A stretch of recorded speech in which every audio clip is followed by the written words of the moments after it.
enforcement. Daniel Webster wants to impose his radical fundamentalism on us. She should submit to me. That's in the Bible. Webster tried to deny battered women medical care and the right to divorce their abusers. Submit to me. He wants to force raped women to bear the child. Submit to me. Taliban Dan Webster, hands off our bodies and our laws. Joining us now from Washington to react, Alicia Menendez, a senior advisor at NDN, a liberal think tank. That's probably the most vile thing I've ever seen. I don't think I've ever seen a worse political ad than that, a more dishonest political ad than that. What say you? I mean, I think it's definitely over the top. It's definitely sensational. But by the same token, you got to give it to him because I've seen him get more earned media off that ad. You just played it on national television. But you are a very loyal Democrat and a fairly clear thinker, which is why we have you on this program. Would you cast a ballot for Grayson after seeing that?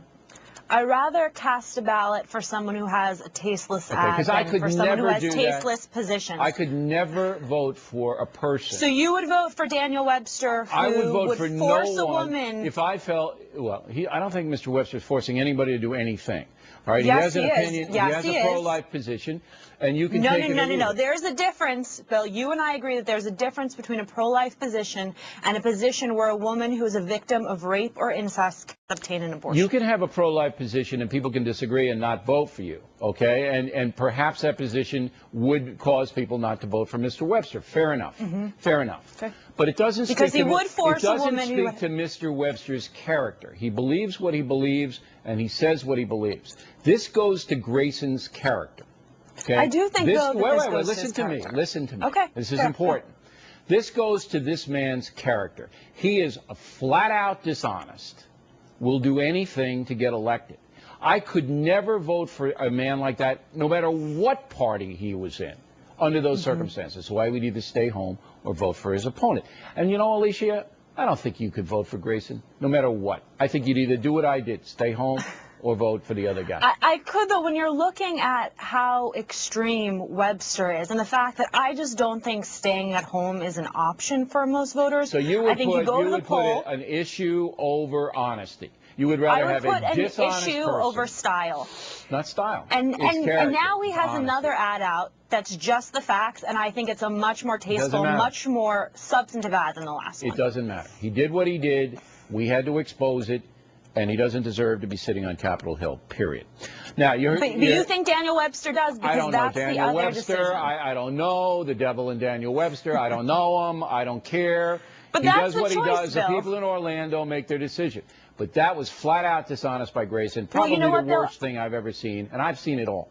And, Bill, I want to thank you because I do think it is good that someone is fact-checking these ads, but I also want to throw out that there are a lot of ads that need to be fact-checked. If you want to look at Virginia District 2, not as bad please as do. We will.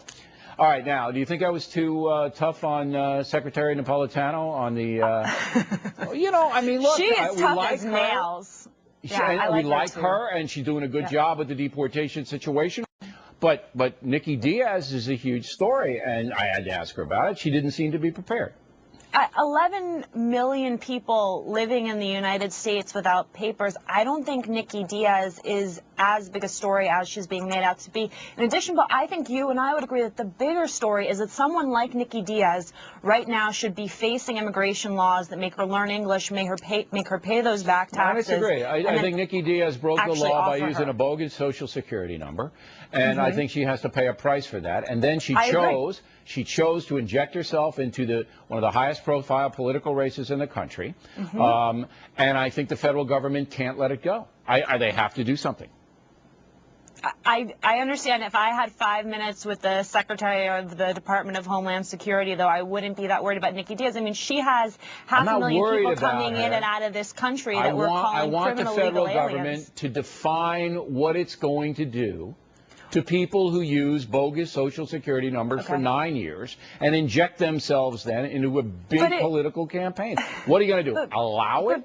No, but Bill, isn't what she should be focused on some big comprehensive solution that affects all 11 million people? I think she can walk and chew gum at the same time. She's got a big department. You send a couple of people out there, and you do what you do. They got to figure it out, Alicia. They can't let it go. It can't be another Black Panther situation. Well, you just got a promise from her, so I bet you'll see something. All right, Alicia. Thanks very much. We appreciate it. Thank you, Bill. Plenty more ahead as the factor moves along this evening. Another wild animal attack. A lion trainer badly hurt.